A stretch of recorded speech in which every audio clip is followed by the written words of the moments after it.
국고를 치르시고 김영삼, 김대중 대통령과 함께 마지막으로 해금되는 등 민주화 운동에 헌신하셨습니다.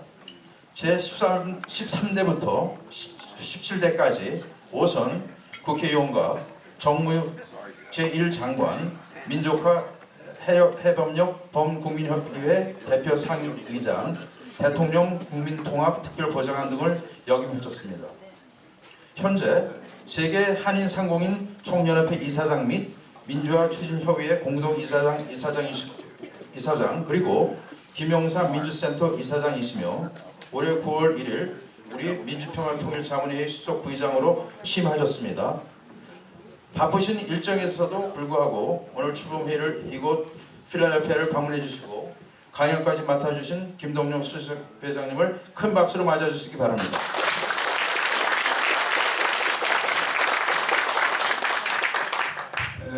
오늘 필라델피아 출범회의가 정말 여러분들의 적극적인 참여 속에서 성대하게 마치게 된 것을 정말 기쁘게 생각하고 축하해 맞이 않습니다. 근데 이번 18기는 어느 때보다도 참 우리 국내에서도 해외에서도 모든 회의가 높은 참여율 속에서 진행이 되었습니다. 아마 여러분들의 적극적인 그런 참여의식, 사명감 때문이 아닐까. 아마 대통령께서도 이런 소식을 듣고 정말 18기에 기대하는 바가 크다. 저는 18기 여러분들에 대해서 많은 기대의 말씀을 주셨습니다. 감사드립니다. 저는 국회의원 활동을 할 때라든가 민화협 활동을 할 때 그리고 또 제가 1993년부터 세계 한인 상공인 총연합회를 만들어서 세계 곳곳에 해외 동포들을 많이 만나 뵈었습니다. 만나 뵐 때마다 정말 저는 감탄과 감사를 금할 수가 없었습니다. 그 해외 참 어려운 환경 속에서도 모두가 우리 한민족의 특유의 그 근면 정신, 그 끈기 이런 것을 통해서 모두가 성공적인 삶을 이루고 자기 개인의 성공뿐만 아니라 또 아주 단합된 동포사회를 만들고 나라를 위해서 크게 걱정하고 기여하는 그런 모습. 실제 우리나라가 어려움 많이 겪을 때마다 우리 동포사회가 큰 힘을 주었습니다. 88 올림픽을 치를 때 일본에 있는 동포들이 많은 성도들을 가졌고 IMF의 어려움이 있을 때 미주에 계신 여러분이 한국 통장을 만들었다니까 이런 걸 통해서 정말 우리 조국이 어려움을 겪을 때 정말 큰 기여를 해주셨습니다. 제가 앞서 우리 대한민국이 크게 발전하고 통일되기 위해서는 해외 동포 여러분의 역할이 크다라고 말씀드렸는데 그것이 괜히 그저 빈말로 하는 말씀이 아닙니다. 참 다행히도 우리는 해외에 750만이라는 동포를 가지고 있습니다.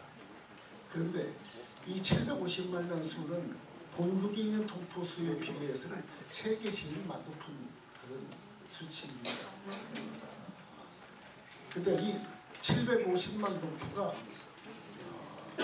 주로 90% 이상이 네 나라, 바로 이웃에 있는 네 나라, 일본, 중국, 러시아를 비롯한 CIS니까 그리고 미국 이게 4개국에 집중적으로 분포해 있습니다. 이 네 나라가 어떤 나라입니까? 우리나라 경제에도 제일 중요할 뿐만 아니라 외교, 안보, 통일을 할 때 제일 중요한 나라가 이 네 나라입니다. 이 네 나라에 집중적으로 가서 살고 있다는 것은 바로 이런 4개국 동포들과 우리 해외 동포가 하나가 돼서 조국의 통일에 정말 큰 역할을 해줄 것이라는 하늘의 메시지가 저는 거기에 달려있다고 봅니다. 특히 미국에 250만이 있습니다. 우리 동포들이 해외에 집중한 역사를 보면 거의 150년이 됩니다만 참 미국보다 먼저 떠났던 저 연해주나 간보야 아니 일본의 경우는 좀 미국의 해외 진출과는 좀 다릅니다. 그분들은 지금 배고프고 못 살고 어려워서 어쩔 수 없이 가신 분들도 많습니다. 일본의 10년 통치 때문에 참 탄압받고 또 그래서 독립운동을 하거나 징용당해 간 사람들이 많습니다. 그런데 민주노총은 정말 아메리칸 드림이라는 꿈을 실현하기 위해서 진취적으로 가셨던 분들입니다. 하기 때문에 미조사회 동포들은 다른 동포들과는 좀 다르다. 저는 그렇게 생각합니다. 바로 미국 사회는 대한민국의 외교안보 그리고 통일 가장 영향이 큰 결정적인 도움을 줄 수 있는 나라입니다. 이곳 계신 250원 우리 동포가 정말 미국과 협력해서 모국을 도와준다면 대한민국 역사는 달라질 수가 있습니다. 여러분들이 750만 해외 동포를 중심에 서서 이끌어 주셔야 한다고 저는 생각을 하고 있습니다. 아마 여러분 너무 걱정이 많으실 겁니다. 북한이 계속해서 핵실험을 하고 또 미사일 발사를 하고 실제 그래서 우리 한반도 주변 정세가 출렁거리고 있습니다. 안보가 위태로운 상황, 혹시나 전쟁이 나지 않겠는가 하는 그런 엄혹한 상황 속에 있습니다. 여러분 아마 걱정이 많으시리라고 생각합니다. 북한이 제가 보기에는 핵무기가 자기들 체제를 지켜주지 않겠는가 하는 생각으로 핵무기 개발을 했는데 이제는 거의 완성 단계에 이르르니까 또 다른 엉뚱한 생각을 하고 있다고 봅니다. 혹시 핵무기를 가지고 적화 통일을 할 수도 있지 않겠는가? 아니면은 핵 국가로 보장받아가지고 미국하고 1대1로 협상을 하고 그래서 나름대로 국제적 지위를 확보하겠다 이런 생각을 가지고 있을지도 모릅니다. 그러나 저는 그것은 그들의 꿈일 뿐이다 라고 생각합니다. 국제사회는 결코 북을 고입으로 인정하지 않을 것입니다. 핵을 개발하면 개발할수록 미사일을 발사하면 발사할수록 국제사회는 단합해서 제재와 압박을 멈추지 않을 것입니다. 저는 북한이 결국에는 그런 제재와 압박에 굴복할 수밖에 없다. 한계에 도달해서 결국은 대화로 나올 수밖에 없다. 비핵화를 위한 대화로 나올 수밖에 없다라고 저는 생각을 합니다. 그렇게 하기 위해서 우리 모두는 한미동맹을 중심으로 미국이 공조를 이루고 국제사회 협력을 저는 끌어내야 한다고 생각합니다. 지난번 문재인 대통령도 미국의 유엔 총회에 오셔서 분명히 이야기를 했습니다. 북한 핵 문제 이것은 북이 포기할 때까지 강도 높게 제재와 압박을 가할 것이다. 그렇지만은 핵 문제 해결만은 평화적인 방법으로 달성하겠다라고 말씀하셨습니다. 미국에서 최근에 북한의 핵 문제를 두고 참 군사 옵션 같은 문제를 많이 거론하고 있는 상황입니다. 참 위태로운 그래서 6.25 전쟁 이후 가장 위기라고 우리는 이야기합니다. 미국의 입장에서 예방 전쟁이니 선제 공격이니 그런 이야기를 할 수도 있을 것입니다. 그러나 그렇게 됐을 때의 결과가 무엇이겠습니까? 전면 전쟁으로 치닫게 된다면 고스란히 그 피해는 우리에게 돌아올 수밖에 없습니다.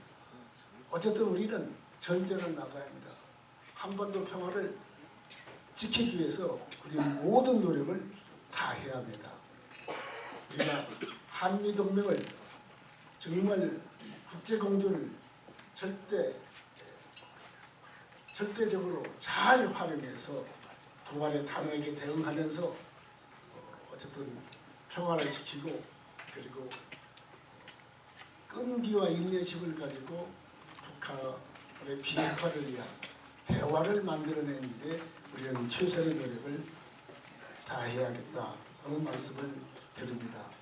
지금 북한 핵 문제 때문에 참 대화나 통일을 이야기하기는 굉장히 어색하고 어려운 상황인 것은 사실입니다. 그러나 엄동설한이 지나면 봄이 오는 법입니다. 긴 역사로 보면은 지금 이런 시기라는 것은 한때 지나가는 경랑이 될 수가 있다고 생각합니다. 우리가 그때를 봄이 올 때를 준비해야 한다고 생각합니다. 봄이 오면 씨를 뿌려야 합니다. 우리 대비책을 지금부터 우리가 만들어 나가야 한다고 저는 이렇게 말하고 싶습니다. 제가 한때 미나에게 대표를 했습니다. 그때도 남북관계가 아주 어려웠습니다. 금강산에서 사고가 나서 모남북관계가 단절되어 있을 때입니다. 그때 저는 통일 이후를 대비해서 지금 할 일을 하자 해서 해동포 여러분들에게 호소를 해서 나무 심기 북한 헐벗은 북한산에 나무를 심자는 운동을 전개한 일이 있었습니다. 이렇게 저는 미래를 보면서 준비를 해야 한다 하는 말씀을 드리기 위해서 이 말씀을 드렸습니다. 어쨌든 지금 이 시기가 어렵다고 해서 절망하거나 포기해서는 안 된다. 미래의 긴 역사의 눈으로 보고 준비를 하고 대비해야 한다는 말씀을 드리고 싶습니다. 저희 민주평통 이야기를 좀 하겠습니다. 여러분이 잘 아다시피 대통령은 헌법상에 민주평통에 대한 의무를 가지고 있습니다. 제일 큰 대통령의 의무가 바로 그것입니다. 그런데 우리 민주평통이 바로 그런 대통령의 의무를 실현할 수 있도록 통일정책, 대북정책에 대해서 자문하고 건의하는 기관이 저희 민주평통입니다. 그리고 어쨌든 통일에 대한 역량을 결집하는 일, 통일 의지를 확산하는 일, 국민의 뜻을 모으는 일, 이게 우리 민주평통의 임무입니다.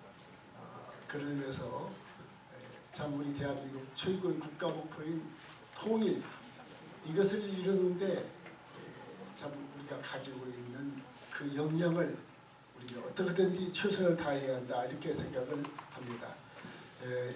대통령이 앞서 제가 인사 말씀에 올렸지만 여러분들은 지역사회의 리더다라고 이렇게 말씀을 하셨는데 우리 동포사회 여기에서도 여러분이 많은 이 지역에도 시민사회단체가 많습니다. 그런 많은 단체의 중심에 우리 동포 민주평통이 좀 서야 합니다. 그리고 지금 새롭게 성장해가는 1.5세대, 2세대, 3세대 이런 젊은 리더들에게 통일 의지를 길러줘야 합니다. 지금 대한민국에서도 젊은 사람들이 그렇게 통일을 꼭 해야 합니까? 자유롭게 남북을 왕래하면 되고 그렇지 꼭 그렇게 해야 하겠습니까? 소위 통일 비용이라는 것을 생각하면서 그런 통일 의지가 막약해지고 있습니다. 절대 통일 비용의 문제가 큰 게 아닙니다. 우리는 지금 이 분담 비용이 너무너무 크고 사실 통일됐을 때는 그보다도 훨씬 더 효과가 더 크다고 저는 확신을 합니다. 어쨌든 잘못된 젊은이들의 이런 인식을 바꾸는 통일의 의지를 길러넣는 그런 일을 특히 이 해외에도 또 여러분들이 해외에 주셨으면 합니다. 또 제가 알기로 국내 못지않게 우리 미주 동포 사회도 동포 간에 통일 정책이라든가 대북 정책을 놓고 이견이 있고 갈등이 좀 크다고 들었습니다. 그리고 대통령 선거라든가 이런 걸 치르고 나면은 또 동포 사회가 두 쪽으로 갈라져서 대립하고 그런 경우가 많다고 들었습니다. 그래서 제가 지난 7월 달에 뉴욕에 온 일이 있었습니다. 제가 전에 아까 말씀드린 대로 민주평통의 대표를 했기 때문에 그리고 제가 민주평통을 하면서 처음으로 해외 조직을 만들었습니다. 만들었는데 대통령 선거 후에 뉴욕의 민주평통이 아니라 민화협에서 참 대선 때 가장 태극기니 촛불이니 이렇게 가려졌던 이 동포 사회를 하나로 묶을 필요가 있겠다라고 해서 제가 그때 연사로 뉴욕에 온 일이 있었습니다만은 우리 민주평통이 분열되어 있는 동포 사회를 하나로 묶는 일, 특히 대북 정책, 통일 정책을 놓고 분열되거나 갈라지지 않도록 그런 일에 최선을 좀 다해 주셨으면 하는 말씀을 드립니다. 저희 18기 민주평통은 꼭 이것을 하겠다 하는 가장 중요한 사업 목표를 하나 정했습니다. 그것이 뭐냐면 통일 대장정을 만드는 것입니다.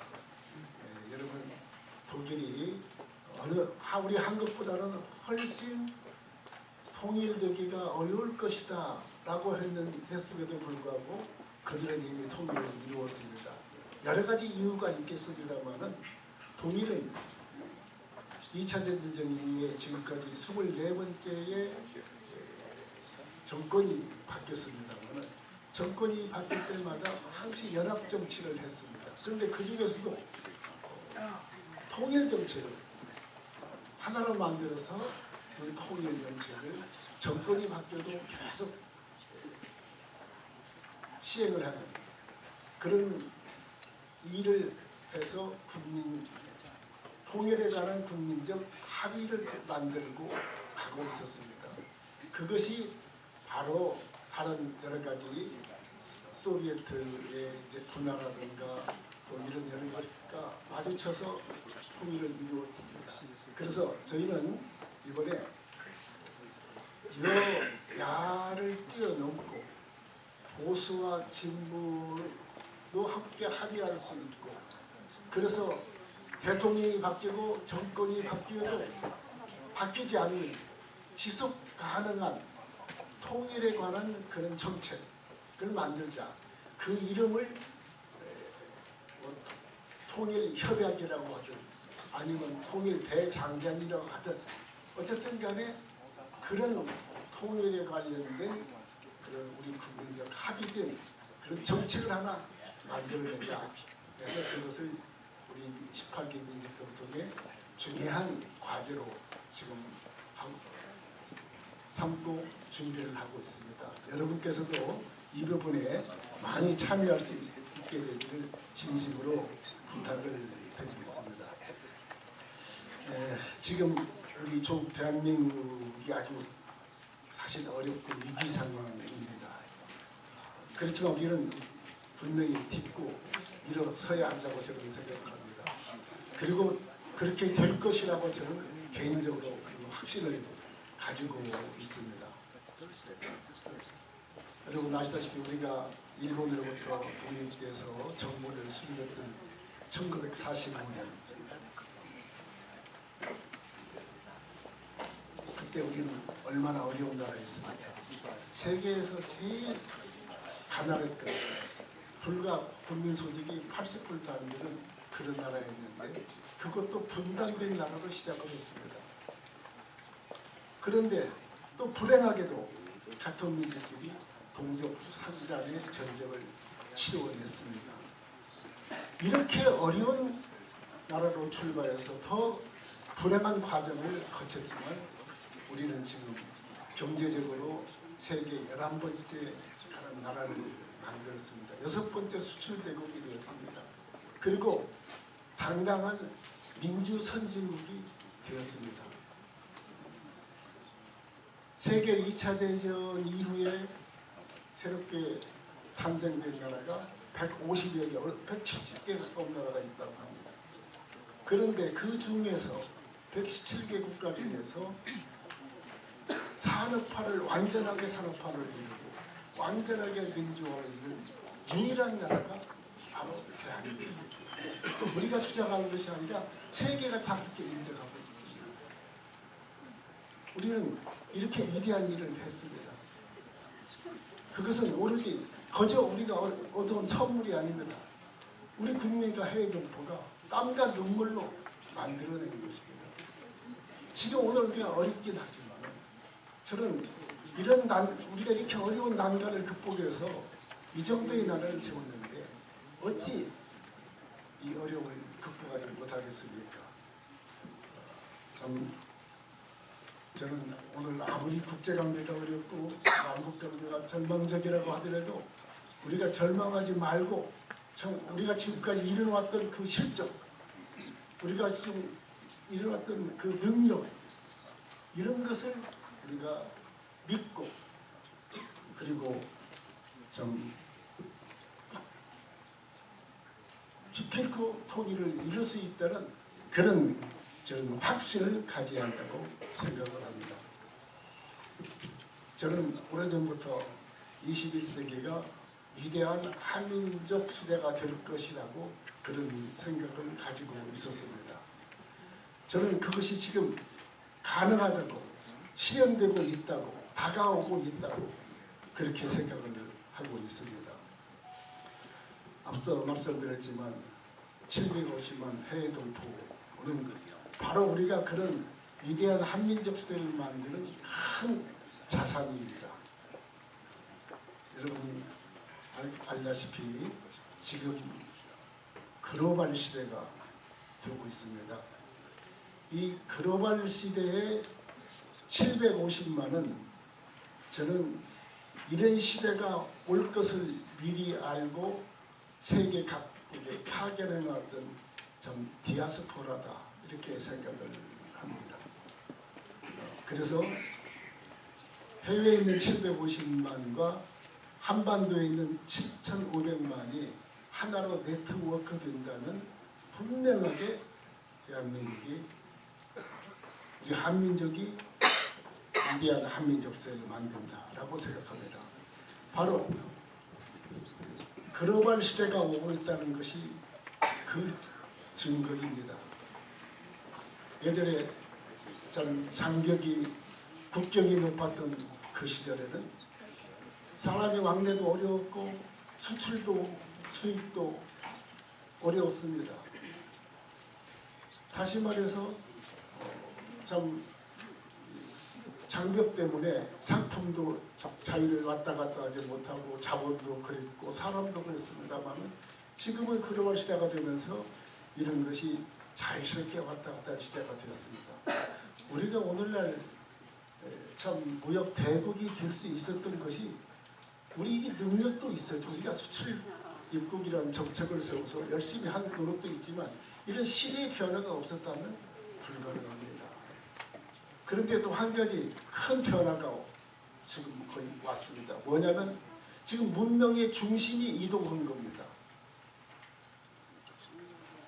대서양에서 문명의 중심이 대서양에서 태평양으로 이동했습니다. 다시 말해서 아시아 태평양 시대가 되었습니다. 대서양 시대에 대한민국은 동쪽 끝에 있는 그 작은 나라, 극동의 한 나라에 불과했습니다. 그런데 태평양 시대, 아시아 태평양 시대에 지금 한반도는 그 중심에 지금 우리 한반도가 있습니다. 이제는 작은 나라가 아니라 세계 중심 국가가 되었습니다. 이렇게 시대가 큰 흐름이 대한민국에 유리하게 전개되어 가지고 글로벌 시대가 되고 아시아 태평양 시대가 됐기 때문에 우리나라가 크게 성장한 계기가 됐습니다. 근데 그것만이 아닙니다. 제가 더 우리가 그렇게 할 수 있다는 자신을 가지는 것은 우리 민족이 가지는 역량 그리고 우리 민족이 가지고 있는 자격 이것이 있기 때문에 저는 가능하다 이렇게 생각합니다. 사실 여러분 우리는 그동안에 어려웠지만은 지금 보십시오. 한류라는 것이 아시아를 넘어서 미주 저 아프리카까지 아주 도도하게 흐르고 있습니다. 제일 처음에 한류 그럴 때 몇 개 드라마가 좀 이렇게 인기가 있었다. 뭐 대장금이라든가 벽을 연가 그런 것 정도가 한류 그렇게 생각했어요. 그런데 그 한류가 일시적인 현상이 아니고 더 나가서 드라마가 아니라 애니메이션으로 그러다가 요새는 세계의 젊은이들이 열광하는 K-팝으로 그리고 지금은 더 나가서 패션이라든가 더 나가 음식 우리 한국의 문화가 지금 세계로부터 찬사받는 그런 문화가 됐습니다. 그게 무엇입니까? 우리 국민이 창조적인 능력을 가지고 있다는 것입니다. 그런데 우리가 그동안에 의칭받고 못 살고 참 이런 시대에 그 능력이 발휘할 수가 없었는데 우리가 산업화를 이루고 민주화를 이루고 보니까 우리가 가지고 있던 그런 능력이 드디어 발화해서 꽃피우고 흐르고 있는 것입니다. 저는 우리 혈관 속에 그동안 갇혀있던 창조적인 DNA가 지금 바야흐로 힘을 내고 있는 것이라고 생각합니다.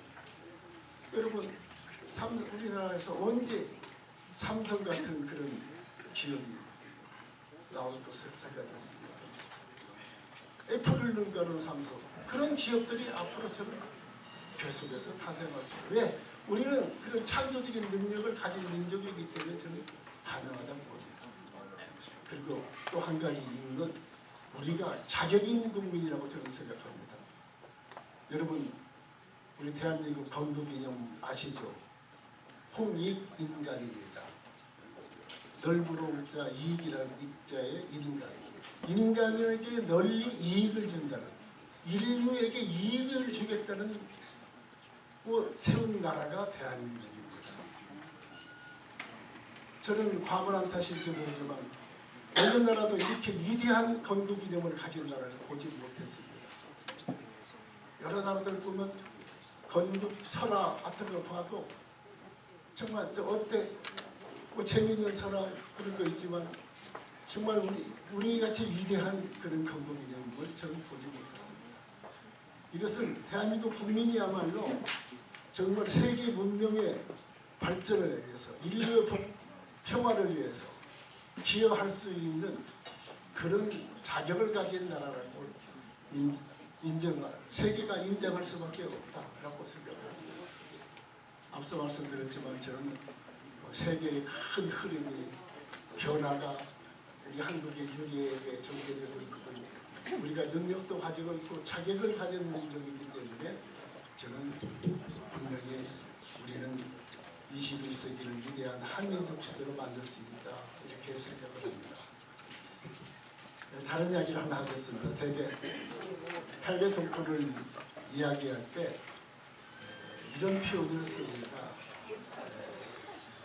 낙지 생근 낙엽 귀근 낙지라는 게 떨어질 낙자에 따지자 떨어진 땅 날생자 뿌리근 자 낙지 생근 떨어진 땅에 뿌리를 내린다 이런 뜻인데요. 여러분이 바로 거주국 이곳에서 뿌리를 내려서 거주국 시민으로부터 존경받는 그런 시민으로 성장하는 것이 낙지 생근입니다. 낙엽 귀근 떨어질 낙자 이파리 엽자 돌아갈 귀자 뿌리는 자 낙엽이 뿌리로 돌아가듯이 그러나 여러분들은 여러분의 관심과 여러분들의 마음은 뿌리인 조국에 도달하는 의미가 낙엽 귀근입니다. 그런데 우리 동포들은 그런 정신을 발휘해가고 있습니다.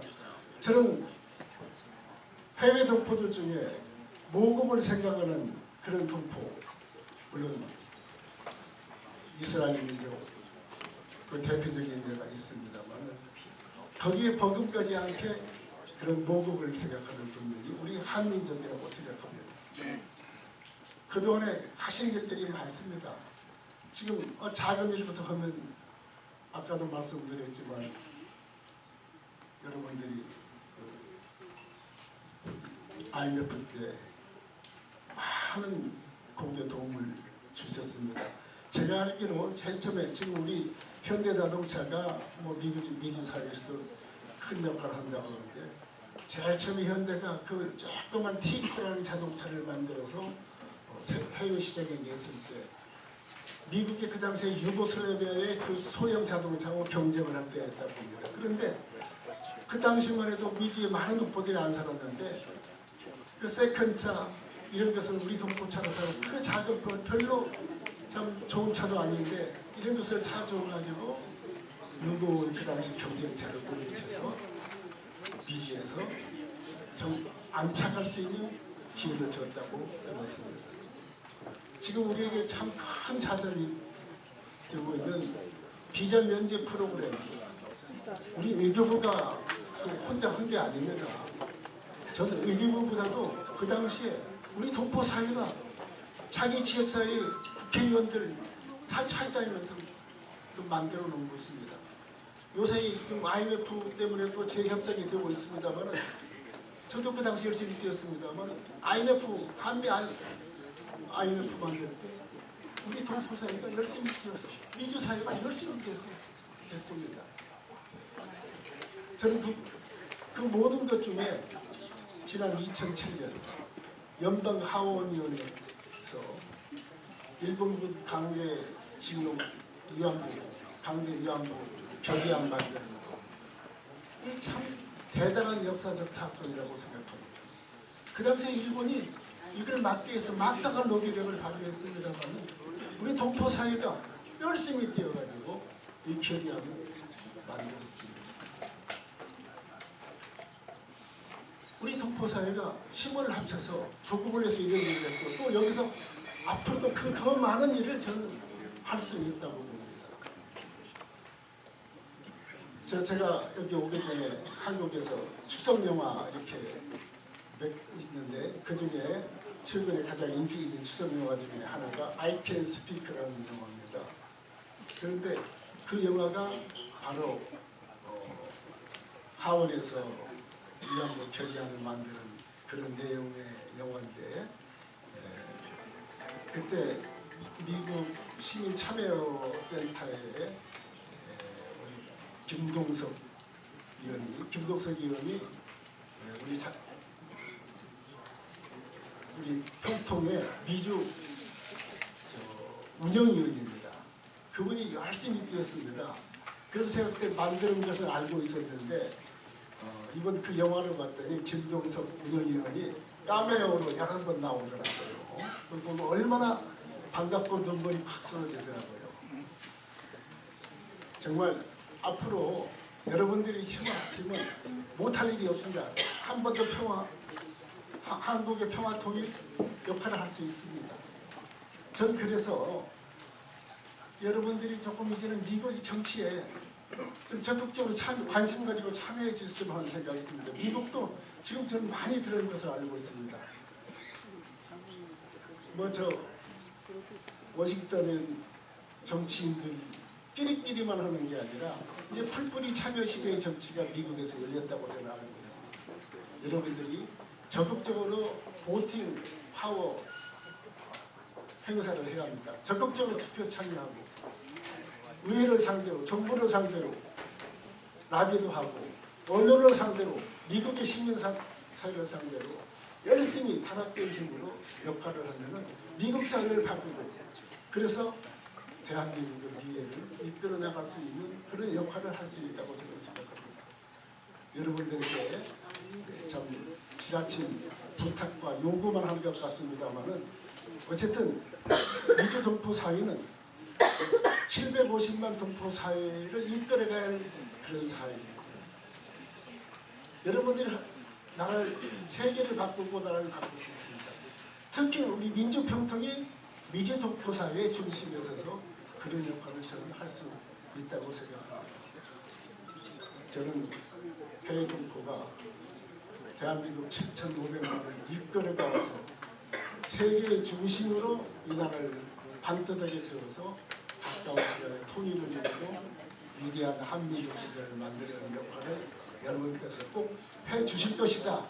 이렇게 믿고 지금까지 해오신 일에 대해서 감사드리면서 제 말씀을 마치려고 합니다. 감사합니다.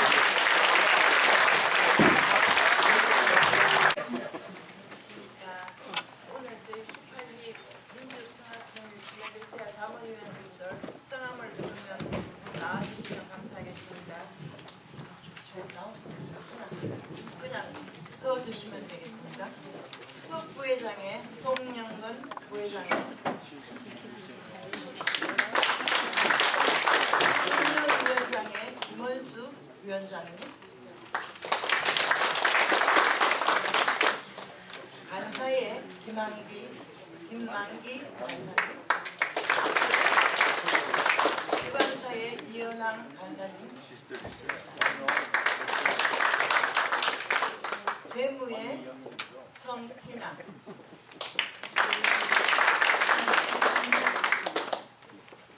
감사의 상고강 위원님,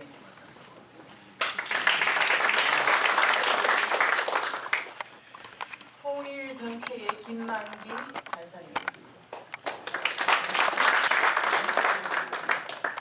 경제통상의 조규철 위원님,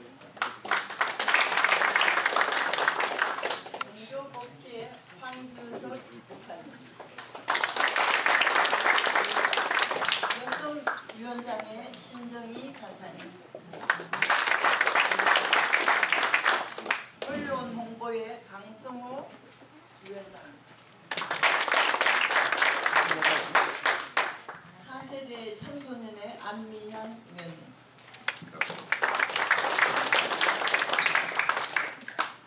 체육문화의 김창경 위원님,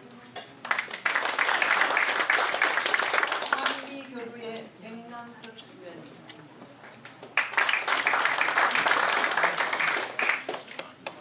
18기 여러분들 같이 힘껏 우리 필라델피아 평통위원회를 위해서 열심히 도와주시기를 부탁드립니다. 감사합니다.